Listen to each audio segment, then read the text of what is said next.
Catherine, welcome to the show. It's so awesome to have you here. Hi, thank you so much. I'm so glad to be here. Yeah, absolutely. So talk to us a little bit about what you do and the kind of people that you help. Okay, so I am a certified director of operations. So I help business coaches take their big business ideas and transform them into reality. Nice. Give me an example of what that would look like in like real life, like, contextually. Okay, so let's say that maybe you're launching a new service and you're not exactly sure all of the steps that you want, but you know that this is the general idea of the service that you want to provide to your clients.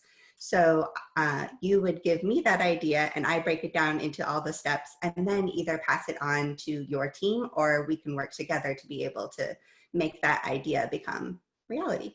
Oh, that's awesome. That is so great. That's a skill to really be able to dissect and pull apart, tweeze away all of the to-dos. I think that's where a lot of people get into overwhelm. What's the biggest stumbling block that you find with a solopreneur or small business owner when they're trying to launch something big? Okay, usually it has to do with their team, unfortunately. Is that maybe the leader of their team doesn't have all of the leadership skills that they need for leading the team. You know, think about a lot of us were in corporate jobs before we got on the online space and became entrepreneurs. And think about back in that time, there were bosses that didn't have all the leadership skills, but they were still in that leadership position. So what I try to do is kind of teach what some of those leadership skills that you need, talk with the team. Um, you know, you need to be able to smooth things over so that you're not just having to completely hire a new team constantly, you know? Yeah, absolutely. Oh my gosh, what would you advise someone that has a leader that maybe doesn't have leadership qualities in place? How do they cope because they're still needing to get the job done? There's a lot of training skills that you can take. You know, even just like looking at what different leadership skills are, like communication, trust, respect. Um, Even if you do like little fun team building exercises with your team, that can really help with the trust and the loyalty and the honesty that's built in your team. And that makes it everyone be work better together. Yeah, absolutely. So trust, honesty, and communication, are you saying that those are kind of like the three pillars of leadership, or would you throw something else in the mix? Oh, there's lots of things that could make a great leader. And it all depends on what you're doing and what your team needs, you know, because there's so many other leadership skills that you can add into there. Yeah. But it's just whatever your strengths are and what works and what the strengths of your team are that all work together. Yeah, that makes a lot of sense. I love the kind of out of the box team building exercises that a lot of companies do, like zip lining together or the trust falls, the obstacle courses and all that. What would you recommend for someone now that we're doing social distancing and there's isolation because of COVID-19? What would be some tips for people to build team and trust in these times? Okay, one of the easiest things to do is just to meet with your team and really get clear on your mission, vision, and values of your business. If your team is very clear on what your mission is and where you're supposed to be heading, then they're more likely to get on board and follow along. Yeah. Oh yeah, that's so very good. I'm all about that. Interestingly enough, I had a recent guest and we were talking about mission and vision and I was saying, I felt that that was a really strong foundation and she said, "Well, mission and vision are passé." What do you say to that? I don't know what casse means. Kind of like a thing of the past. She's like, "That's so outdated. It's just very outdated. Like no one uses mission and vision anymore." And I was like, "Oh." So I'm very curious on your thoughts. I kind of disagree with that actually, because I mean, like I said, you have to know what the mission of your company is. I've worked for a client who at first she didn't tell the rest of her team what the mission was for her business or what her goals were, or even what the key performance indicators were that she was expecting her team to meet. If you don't, if your team doesn't know that, then they don't, if you're wanting your team member to pitch to 5 podcasts a week, then, and they're only doing one and you're unhappy with their performance, if you're not telling them that that's what you're expecting, then they're not going to know. So I really think that that's really important, that they know what your mission and what your plan is. Yeah, absolutely. It goes back to communication. It goes back to not assuming, that's so very key. Do you mainly work and assist with small business owners that have a staff, or do you also have solopreneurs in your arena? So I have 2 different offerings. One is specifically for people who have a small team, like 0 to 5 team members. And then I also have an offering that's for solopreneurs. And do you find that the struggles are different? Like we talked about having a lack of leadership in the team roles. What do you think would be the biggest struggle? Is it that self-governing aspect of a solopreneur that they get a little willy-nilly? But you tell me in your words, like what's the biggest struggle you see in the solopreneur arena with clients that come to you initially with a struggle? So for the solopreneur arena, usually it's that their business is just disorganized. It's not necessarily about leadership. It's that they've been a part of all of these different programs and pieced them all together. And so it's kind of like this Frankenstein business that they've got. And so they come to me to be able to help clear that out and patch it up. Oh my God, it's like a tangled ball of necklaces, isn't it? Oh, it is. You've got to be a puzzle solver. Do you like puzzles in real life? Like in your personal life? I like organizing things. Yeah, it's really, really interesting. And I see that a lot as well, where they're just, the better people get at marketing, the more that solopreneurs are convinced that they need the thing in order to like hit their goals or make everything run. And so you're so right. It's like they piece and part all these a la carte things, and it's rare that they all play together nicely. So I could see where that service of streamlining could come in handy. Also, though, there's an emotional level, and I would love your thoughts on that, Catherine, because when things are like working, but they're not really working, but they're at least in place, there's kind of this feeling of like, if you take that away, is it going to still work as well? Or is my site going to be down? Like, how do you address that side? Because I'm all about holistic living. So we take us with us wherever we go. So how do you kind of calm that and pacify that concern with clients when you start to streamline? So one of my skills is communication. And so I really make sure that it's very clear, step by step, this is what's going to happen next. This is what I'm going to do, so that they know it's very transparent on what they can expect. Yeah, definitely. I know that when I hired you in the recent past to kind of migrate over some blogs, not only did you do what I asked, but you were like, I organized them in an XYZ fashion, like based on business standards. And I was like, oh, that's so cool. I love that. I love that you went above and beyond. Like you were really looking out for my best interest and put the project in a way that had the best business practices. And so I think that that's what's going to turn fans, right? Like turn clients into fans, because you've delighted them. You've gone above and beyond just the ask. How do you recommend that people keep client delight top of mind? Really communicate with your clients. If you don't know what it is that they're looking for, what they actually want out of your program, then you don't know what to create. You're just kind of hitting, trying to hit the target, but you're playing in the dark kind of thing. Like you got to ask. You have to ask for sure. And then for startups that don't really have a client base now, but they're really working towards getting clients, what do you recommend that they do in order to make sure that they're crafting offerings that are going to have hands raised when they're ready to launch? So that really has to do with your marketing and asking those research questions ahead of time on what people are looking for, so that you can design a program based on what the needs are, so that you already know the need is out there, that there already will be people as soon as you produce whatever you're creating that will want to buy it. Yeah, for sure. Do you have a favorite tool? I know there's a lot of apps out there and a lot of tools. Do you have a favorite tool for polls and surveys? No, I spend a lot of time on Instagram. So Instagram has built-in polls for people. So Oh, that's kind of one of my favorite favorite yeah, things for asking questions.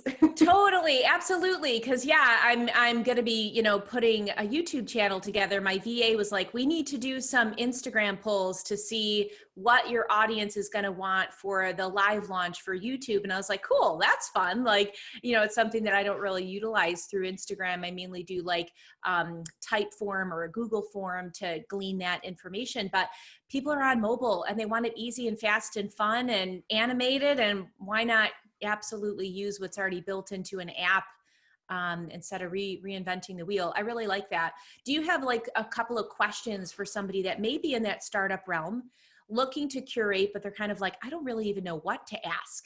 How do I get people to engage in the poll? Do you have like one or two tips for questions that pull people in so you even glean that data?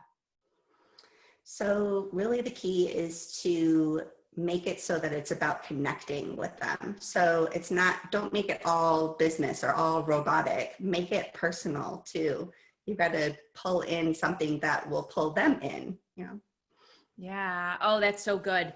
That's so good. It's all about connection. And honestly, like I cannot stand those Autobots. I cannot stand them. Like I love automation. I'm all about efficiency and simplifying, but I recently signed up for, they need your service actually. I recently signed up for a program and I got 13 auto texts and it made me have such a bad taste in my mouth. I'm like, oh my gosh, like I'm all for automation, but this is ridiculous. You have to like delete some of those out, right? So connection and remembering it's a person on the other end. So even the Facebook bots and things like that, you can use them in moderation, but still like keep you in it.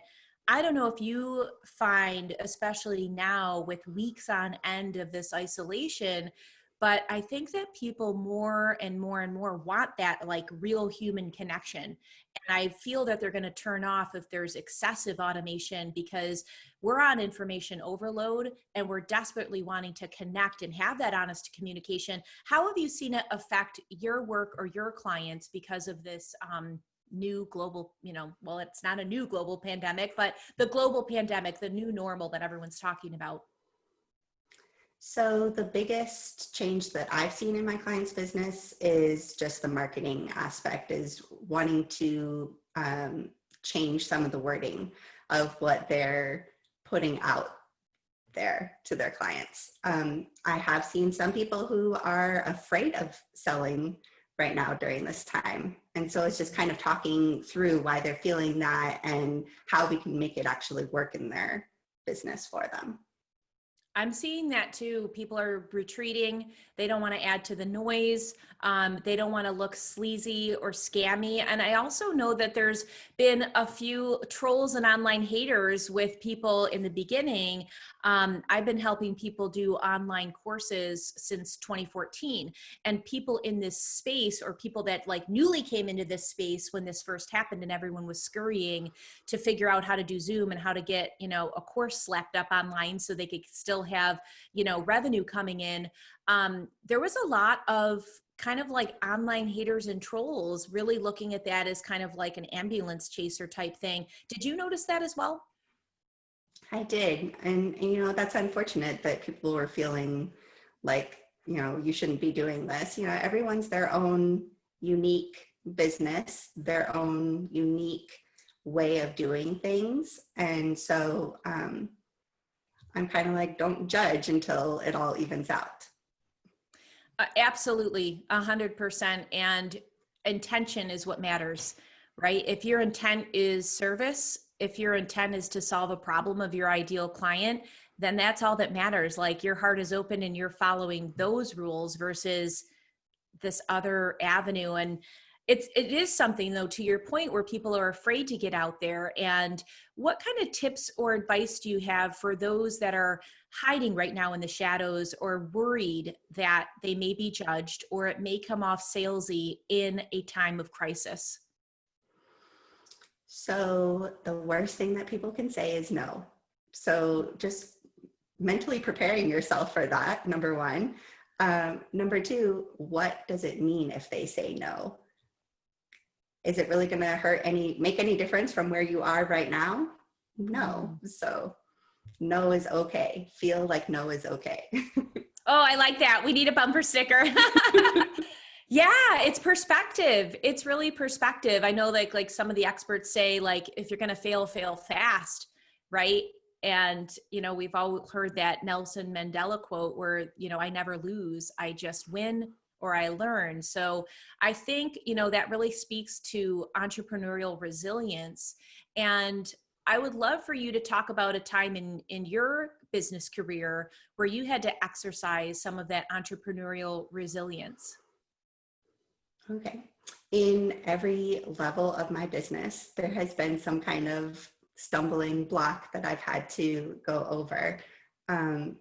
Really, the thing to remember is that it's just in this moment that, you can keep on going from here. It's just going to be this little bump in the road, and the next thing is going to come, and just be ready that, everything's not perfect. And so the next thing is going to come. You may not know what it's going to be, but just be ready for it. Yeah, for sure. Do you struggle with perfectionism? I wish I could be perfect, but nobody's perfect. I ask because you're so organized, and I feel like I'm a recovering perfectionist, and it's a hard thing to break because it's like, to me, there's this fine line of integrity and putting out stellar work, and then like being over to the point where you could push yourself into burnout. And so that's why I was wondering, like, if you have had that in the past, how do you navigate that and play that fine role between those two? So I'm big on time management. So if something is taking me too much time because I'm trying to make it better than it is, then I know that I need to move on. And so that's kind of something I had to take the time to recognize was my time management. That's good. Yeah, that's really good. And you have to be disciplined, whether you're using the Pomodoro method and saying, I'm going to complete this task in this 25-hour POM, or whatever else you do, a little message or alert on your phone. That's so good. I recently had a situation where I was working with a client. We were coming up with her new brand. We decided, because she does a lot of like handmade boutique and high personalized offerings, that we wanted her brand to be really special. So we wanted her name to be handwritten with one of her favorite fountain pens, and something that's like going to be like fun and creative and crafty. Like, it was driving her up the wall because she kept changing nibs on her pen. She kept rewriting her name over and over and over again. And she said, I feel like a kid finger painting, that the more I get in there and do it, it's just making a mess. And I can't tell you, because I don't know how many times she rewrote her name, but I know that it sucked all the joy out of the project, So, for that, if you could have the discipline of like, hey, I'm going to try this. I'm going to work on it in 2 different POMs, 25 minutes in the morning, 25 minutes in the afternoon. If I don't get it today, then maybe it's not right. Mm-hmm. Are you a fan of that kind of philosophy? Okay. Oh yeah. And I see so many more people getting stuff done. Like, I just hosted a co-working session yesterday where it was a 2-hour time, but we took 25 minutes of work and then 5-minute break, and just stretching in between, it gives you that chance to relax and kind of like take your brain away from the project for a minute and then come back. So you're likely to get more done in that focused amount of time. Absolutely. I just put my yoga mat in front of my desk, and my boyfriend came in my office today and he was like, oh, are you doing yoga? I'm like, well, it's like a reminder. I've done it twice this week, so I can't say like I'm doing it often or daily, but I feel like now that it's in front of my desk, I have more opportunity. And I love that 5-minute break to be like, okay, I'm going to stretch. I'm going to actually like realign, check in with my posture, because especially now with all of us doing so much more screen time, for me, it's about the same because I spend a lot of time on screen, but I can really lose track and sight of my posture, my breath. When was the last time I actually did get up and stretch? So I like that you have that built in.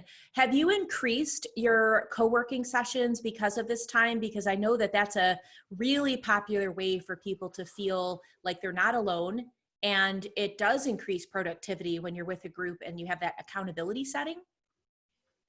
So I haven't personally, but things that I'm a member of, I've seen increasing it because of bringing everything online instead of meeting in person.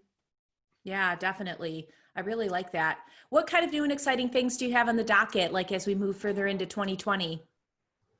So I'm really excited that I've just started offering a metrics and management workshop. So it's all about learning all the metrics that you need in your business and saying that if you have a metric, you can manage it. And so just like how I was talking about how team members not having clear key performance indicators, this workshop, I'm talking about how you create those key performance indicators for your team. That is so valuable. I see that as a big weakness. I don't know if it is, I feel that it is more dominant with female entrepreneurs. Metrics tend to land, and of course this is just a generalization, but they do tend to land more in the masculine side of framework and linear and numbers and metrics. And I think that, I think it's changing. You know, I do think it's changing. And I think that as we start looking at that, whatever we focus on, we have the agility to manage and to increase or optimize. So I really like that you're doing that. It's something that, surprisingly enough, after being an entrepreneur for 29 years, it's not a strength of mine. It's kind of like I can relate to my clients that are just like, I'm going to go with the flow. All is good. The universe has my back. And we still have to manage our metrics. So what is a simple way for somebody that is used to going with the flow? What would you let them know would be just like one thing that they can do today to get a handle on part of that arena of metrics? Okay, one thing that you can do is look at something that is producing money in your business. So maybe that's the number of sales that you're having. How many sales are you having each month? How many sales do you need to have each month? That's a simple metric. That's an easy place to start. It is, and it helps you reverse engineer to that big goal. So I like when you talked about that in the beginning of like having the mission and vision and exactly like the KPIs, like where do you want to be? And then you can reverse it back based on those metrics that you're following. I love that. That's awesome. That's something that everyone can do today. Perfect. And if you were going to leave our listeners and viewers with a bright light piece of wisdom, how would you like to close off today?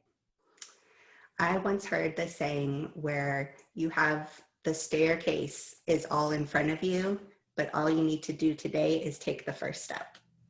Yes. Was that Lao Tzu? Very similar to like the journey begins with a step, something like that. Love it. Perfect. That's true. And it takes away the overwhelm. I mean, it really, really does. We can all put one foot in front of the other. We don't have to take the whole giant staircase. I love it. That's beautiful. And how can people get a hold of you? So like I said, I mostly hang out on Instagram. So it's at Calmes Consulting on Instagram or Facebook. Okay, cool. I'll make sure to put your links in the show notes so people can connect. And such a pleasure, Catherine. Thank you so much for being on the show. All right. Thank you. Yeah. Enjoy. Have a good one and stay safe. All right. Okay. Bye. Bye.